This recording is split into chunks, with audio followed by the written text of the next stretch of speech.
જો તમે ધોરણ 12 પાસ હો અને સાથે ડિપ્લોમા અથવા તો આઈટીઆઈ કરેલું હોય તો આ ભરતીના ફોર્મ ભરવાનું ભૂલતા નહીં.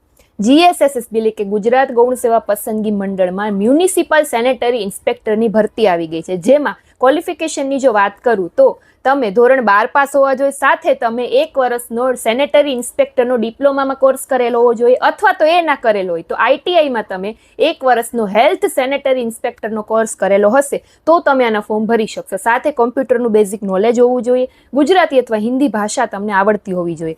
ફોર્મ ભરવાની શરૂઆત 1 સપ્ટેમ્બર 2025 થી થઈ ગઈ છે. 15 સપ્ટેમ્બર 2025 સુધી તમે આના ફોર્મ ઓજસની ઓફિશિયલ વેબસાઇટ ઉપરથી ભરી શકશો અને ફી ભરવાની લાસ્ટ ડેટ છે 18 સપ્ટેમ્બર 2025. હવે વાત કરીએ એજ લિમિટની, તો 18 વર્ષથી ઓછી તમારી ઉંમર ના આવવી જોઈએ અને 33 વર્ષથી વધુ ના આવવી જોઈએ. બાકી જે રિઝર્વ કેટેગરી વાળાને છૂટછાટ મળે છે એ અલગથી. એક્ઝામ પેટર્નની જો વાત કરીએ તો ટોટલ તમારી 210 માર્કનું પેપર લેવાશે. MCQ OMR જ તમારું પેપર હશે. એમાં પહેલું પાર્ટ એ ને પાર્ટ બી એવી રીતે હશે. પાર્ટ એ 60 માર્કનું, જેમાં 30 માર્કનું મેથ્સ અને 30 માર્કનું રિઝનિંગ.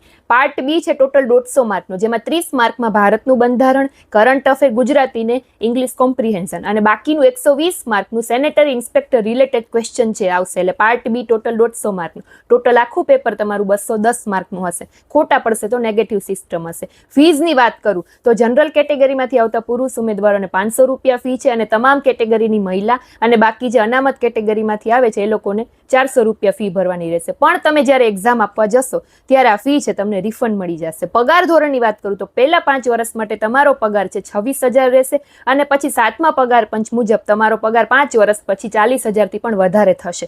તો ફોર્મ ભરાવાનું ભૂલતા નહીં. Thank you.